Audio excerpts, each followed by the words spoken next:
Welcome to the Killer Author Club. 3 best-selling authors talking about killer, of the fictional kind, with the best thriller and suspense authors in the business. Killer conversations, killer cocktails, and killer guests, with your hosts, Kimberly Bell, Heather Gutenkopf, and Kara Ruda. This is the Killer Author Club.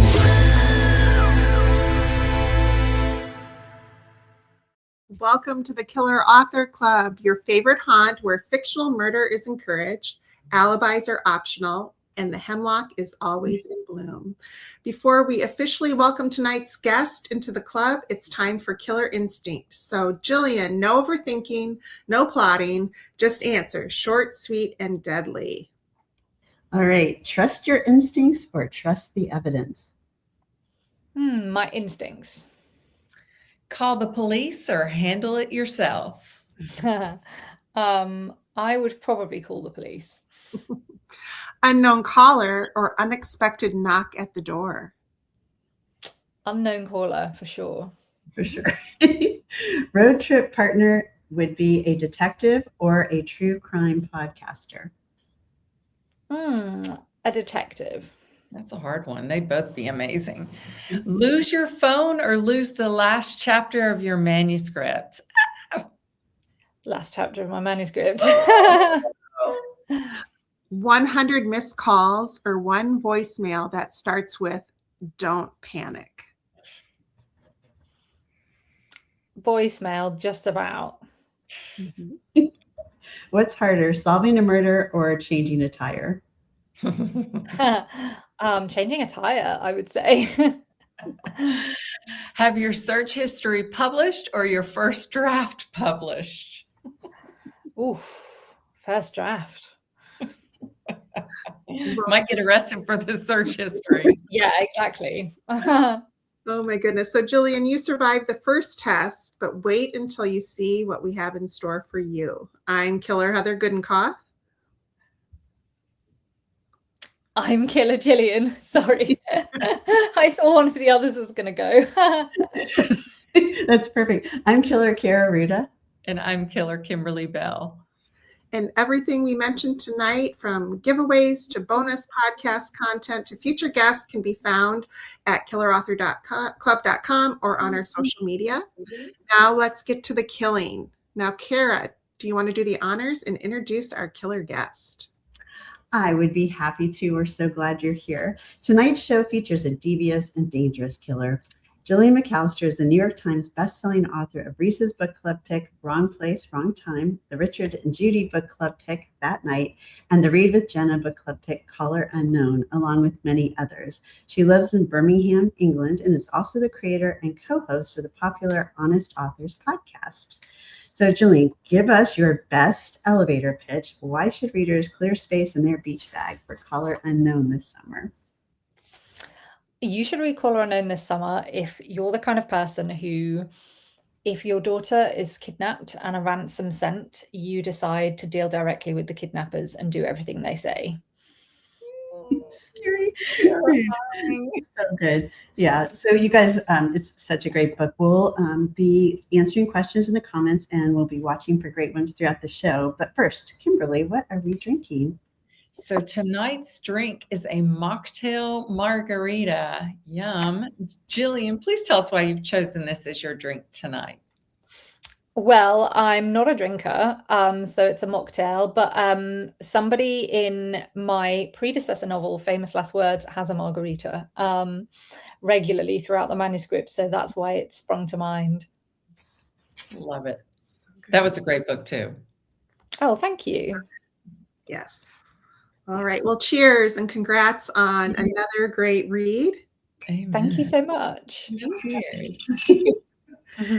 So the Killers, we're taking a little break during August, but don't worry, the suspense isn't taking a break.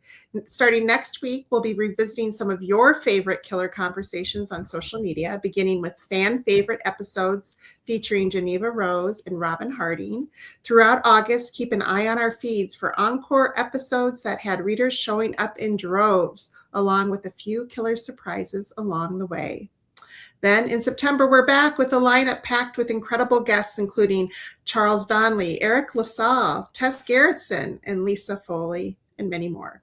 Until then, you know where to find us. We are never too far from the scene of the crime. But tonight it's all about Caller Unknown. And here's what some of Gillian McAllister's early reviewers had to say about the book. KARIN Slaughter calls it tense, twisty, and an emotional gut punch, a one-sitting read.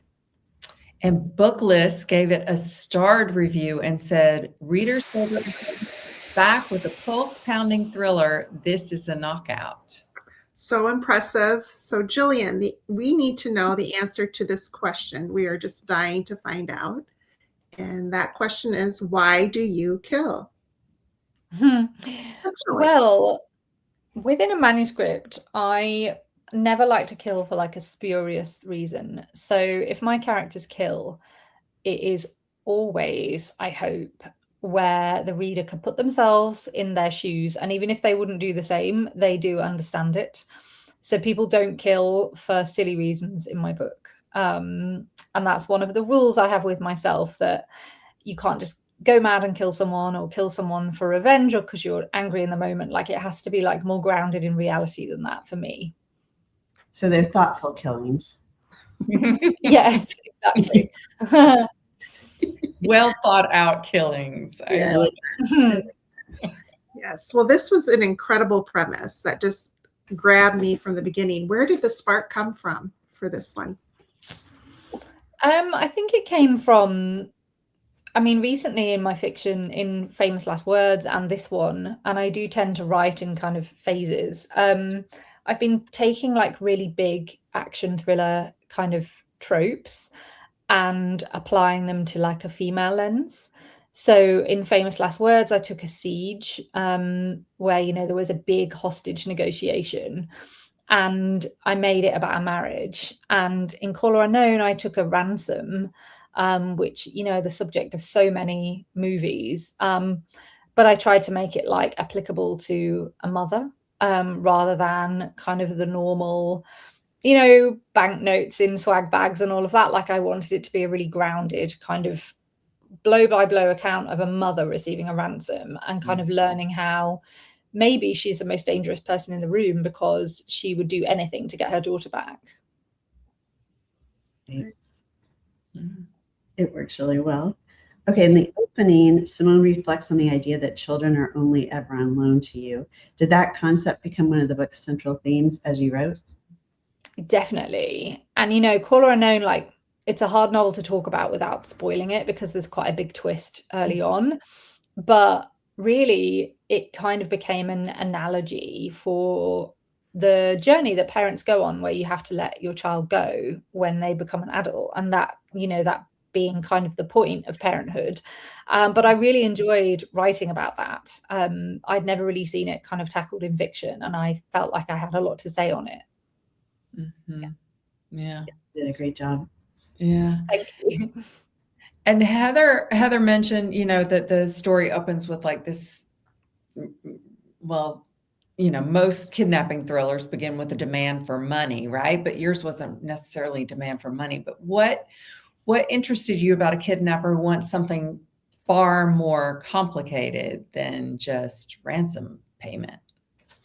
Yeah, I think when I started to kind of flesh out this plot, I thought, isn't it really interesting that a parent would do anything? And suddenly loads more scenarios bloomed into my mind that were more interesting than paying ransom and, you know, liquidating cash. Like, she does some of that because she expects to be ransomed, but actually what they want her to do is kind of way worse. And I had a lot of fun with thinking of like kind of one of the most abhorrent things you could do and one of the scariest for a lay person to kind of achieve.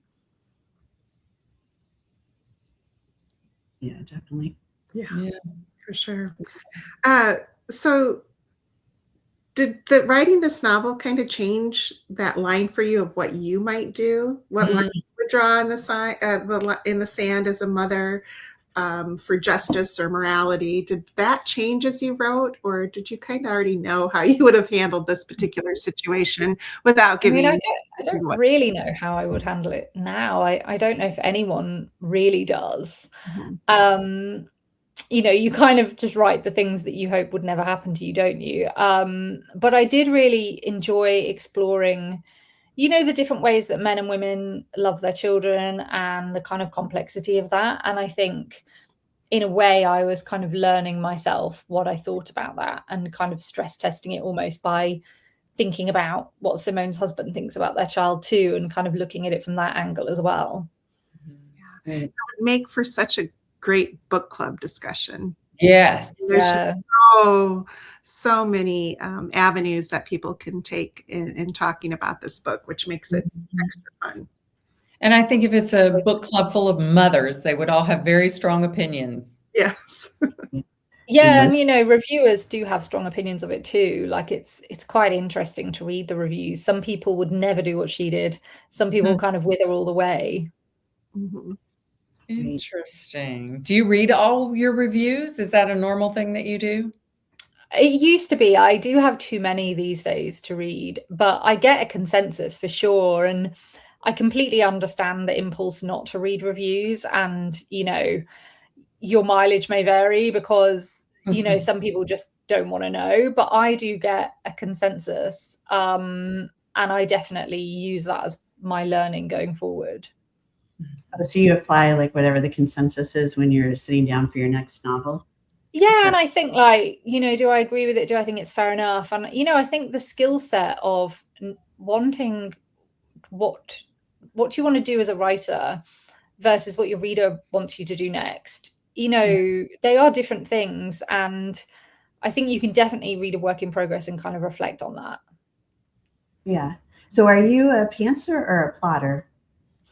Well, a bit of both, I would say. I do plot out a novel, but then I do massively deviate from it as in the writing of it, things that sort of felt sane on paper became a little bit like insane in the writing. So I might have like, and then someone kills someone, and then I think I get to it in the writing and I'm like, this is just not going to work, and so I kind of change as I go along. Yeah, because sometimes characters develop in ways that you may not see coming in your plot when you were making your pretty outline, right? And then you're like, oh no. Yeah, and I think I just have to sort of do to really to understand. And sometimes in the doing of it, I just think, although I wrote this down on paper, it just doesn't work in practice. Yeah. And I've seen your social media posts. You've posted about like how when you reach the end of a book or an end of a draft, how you like pick it apart and kind of rework it. And that's fascinating to me. Yeah. I mean, I always kind of say I end up doing this because the draft has kind of gone awry, really. And I am I draft quite quickly, but then I have a lot of do-overs, and that's just how I do it. But yeah, I get to the end and I think, what felt good in the writing, what felt plausible, and what felt like I'm just kind of going through the motions here. And I think in paying attention to those things, you can definitely get a lot of intel in what your next draft should look like, I think. Mm-hmm. Have you ever thought about writing a craft book? Because I know like what Kimberly mentioned and reading some of your posts, you have like what you call the box method for organizing. I think it's very, very clever and helpful. Have you ever thought about sharing? No, I haven't. I feel like I'm so random and disorganized. I don't think anyone would want to delete their drafts. There probably are other craft novels available that are less unhinged than my method. The book reads like a dream, make it look easy. So thanks. That one was relatively easy compared to my others. It's quite a simple book. I think Wrong Place, Wrong Time must have been really hard. No, not at all. Everyone says that. It was the easiest book I've ever read, ever written. Really? Yeah, it was completely almost without thought, which is mad. I know, nobody ever believes me. How does that happen? I think it was because it's actually quite a logical book. She goes back however many days And on each of them, she just has to find a linear piece of evidence. Like people always say it's non-linear, but she just finds, 20 things. So yeah, I think also because of the structure, I was forced to work it all out in advance because you can't just feel your way through a plot like that. But yeah, Wrong Place, Wrong Time is the only book I've ever written where I didn't delete the draft. Wow. So I know it kind of makes no sense really, because it is an intricate novel. You delete a whole draft and start over sometimes? Yeah, on all of my other novels, I've deleted my first draft. Yes. Literally deleted it? Yeah. Yes. When I said I deviate from the plan, I suppose what I really mean is I do finish the draft, but then on 10 out of 10 novels, and Wrong Place, Wrong Time being the 11th, I realize I've gone completely wrong and realize there's a different way in. Often there's a different narrator, like it's usually a fundamental difference. And I delete the draft and start again, which is why I would never write a craft book. Delete. It breaks my heart for your I know. draft. I know. It doesn't work for everyone, but I do also produce a draft in like 8 weeks. So wow. It's kind of it is unhinged, like I said. I would never recommend it as a method. But like a real full first draft, like 80,000 words? Yeah. What? Yeah, like I think to produce 100,000 word novel, I probably write 500,000 words. Like I have repeated do-overs, and even my third draft I'm ripping it apart still. I do it by trial and error, which is not at all a sensible. You don't paint a whole room brown and then realize you don't like the color, do you? But that is essentially what I do in writing a book, unfortunately. Wow. Yeah, I don't think a craft book is up here. No, exactly. It's extremely inefficient. Works. Yeah, it works for you. Well, does it work? I don't know. I'm always very stressed, and I must have actually written 100 novels for the amount of novels I've actually produced and deleted. But that's the thing, right? Every author has to find the method that works for them, and it's always different. And if it works, it works. Yeah. If that's what you need to birth a story, then. Yeah, totally. And in a way, it's, it would be easier to kind of be like, oh no, I've written this first draft, so I'm just going to change things that are less structural. But if I have a thought of like, actually, this would be better. Damien narrated Caller Unknown. It was a completely different book. And as soon as I thought, actually, I want this to be about a mother, I felt obligated to my readership to then have a do-over. Wow. Yeah, I know. You're speechless. I've ruined the streaming session with my personality. Yeah. Thank you all for coming. We're out. When you do write and delete, you still carry that with you. You still carry that part of that story, and you get to know the characters. Yeah. Right? So you can. Yeah. It's a different way. And people think that I delete it. Like someone on Reddit was talking about this, and they were like, what Gillian doesn't say is she's got a really good memory, which is true, but nothing from the first draft belongs in the second draft because often the hook is different. Usually the narrator is different. Sometimes I narrate from a completely different time period. So I have learned lessons in the first draft, and I kind of use that to kind of aim the arrow more accurately on the second draft, but not a single sentence makes it from one to the other. Wow. This is very demoralizing actually, because I'm currently writing a first draft and I'm under the delusion that it won't happen this time, but I think that it probably will. But the first draft, is that the fun draft, or are they all fun? What's your favorite part? I do like this part because I have a lot of time, and anything that works in the first draft for me is kind of a bonus. And I kind of like having a designated word count that I just have to hit and then stop work for the day. later on it kind of gets a bit more serious, doesn't it? So I do quite like this phase, although I'm usually editing in tandem, which is, you know how it is. It's kind of stressful, isn't it? Right. And there is something to be said about like being in that world that's like very all encompassing. And so 8 weeks of like just thinking, living, breathing that story. Kara does that. I cannot.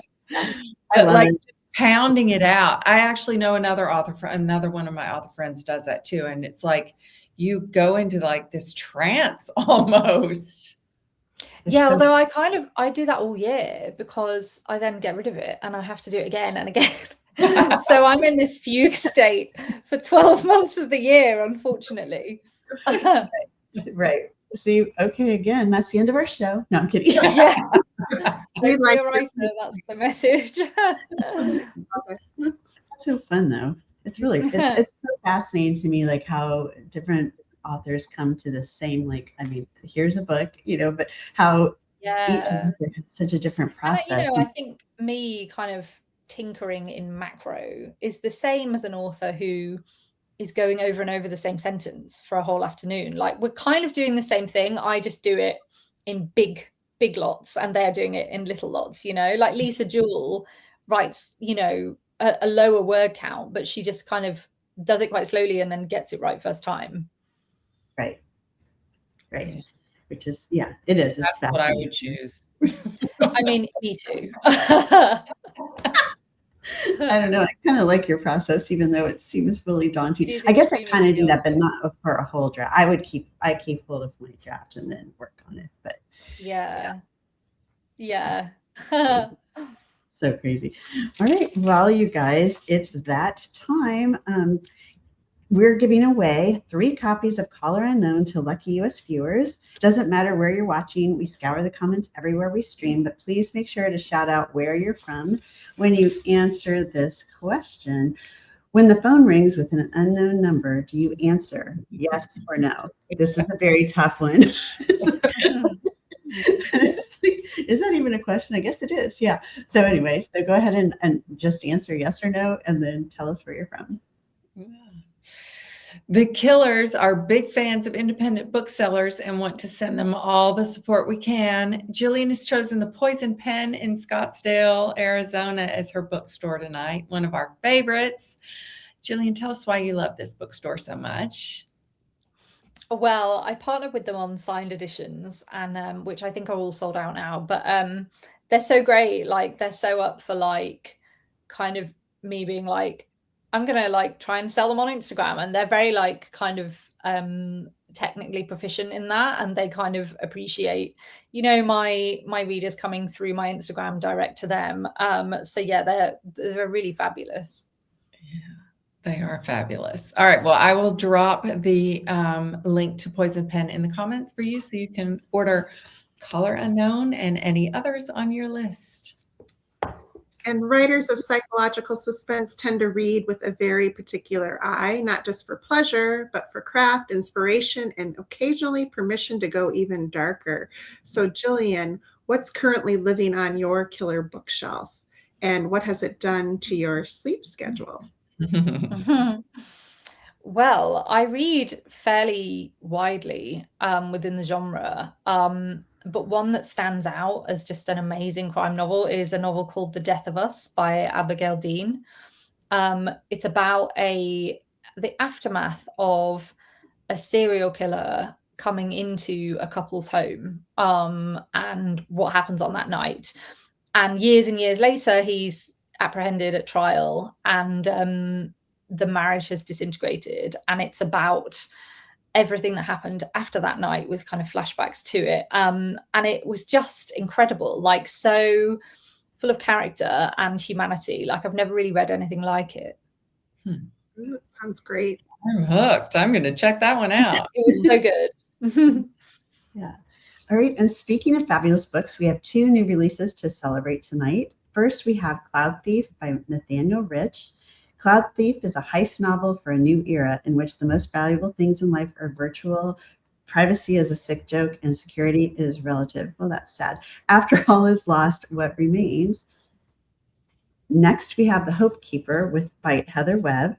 In this historical mystery, a young jeweler attempting to ferret out the truth about her brother's death is swept into a toxic friendship with the charismatic owner of the Hope Diamond. There you go.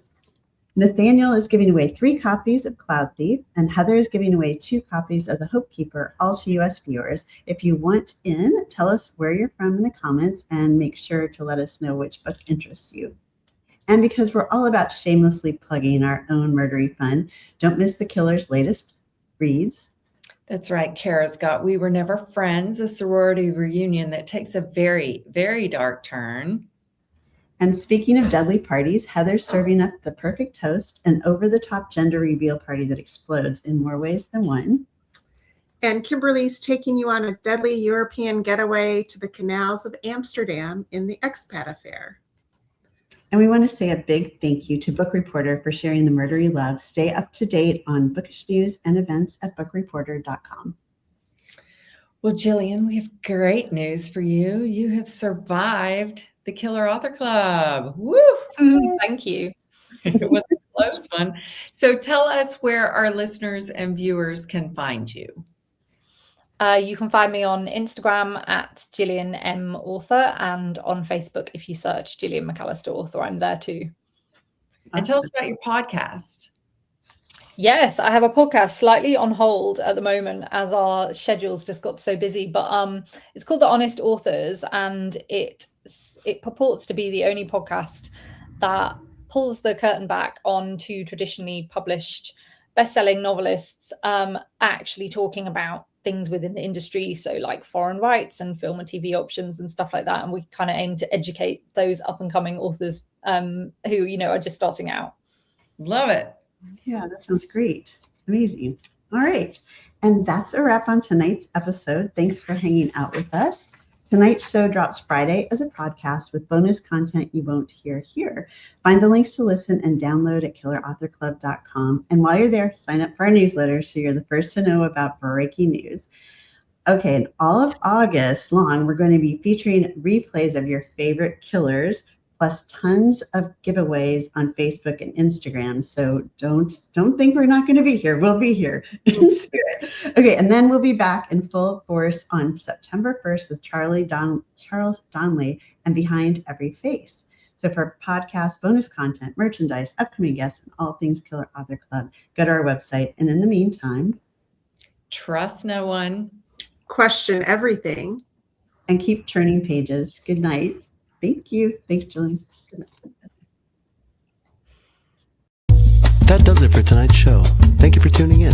If you'd like to catch our next show live, we're every other Tuesday night on Facebook, Instagram, and YouTube. For times, upcoming schedule, and to catch up on past episodes, visit us at killerauthorclub.com. Happy reading. Now get on out there and kill that TBR.